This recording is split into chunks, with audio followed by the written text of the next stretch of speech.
Well, thank you for joining us today. I'm Tyler Mordy, President and CIO of Forstrong Global, and we're absolutely delighted that you've chosen to join us at the Toronto Stock Exchange to hear from our team. We've got a great lineup for you today. And for those of you who may not yet know Forstrong, we're an investment management firm that builds and manages portfolios with a focus on bringing global expertise to our clients. We have the privilege of stewarding capital for a variety of institutions and financial professionals working with individual investors. And we firmly believe that the best way to create successful financial outcomes is to manage money from a global perspective. So rather than picking stocks, we select themes, trends, sectors, and countries for outperformance. And we exclusively use this new wonderful vehicle called the Exchange Traded Fund to build more diversified, global, and robust portfolios. And this line of reasoning has become quite difficult to ignore. In an interconnected and globalized world, the drivers of portfolio returns have increasingly been guided by macroeconomics and other so-called big picture trends.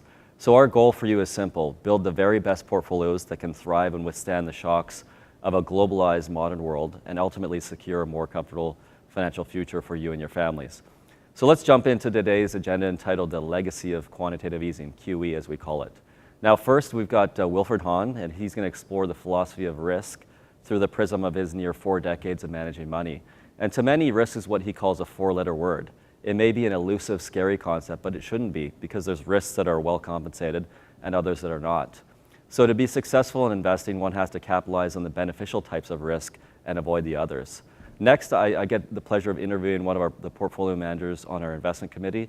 His name is David Kletz, and we'll have a spotlight on emerging markets, those countries around the world, China, India, and so forth, that are doing very well this year.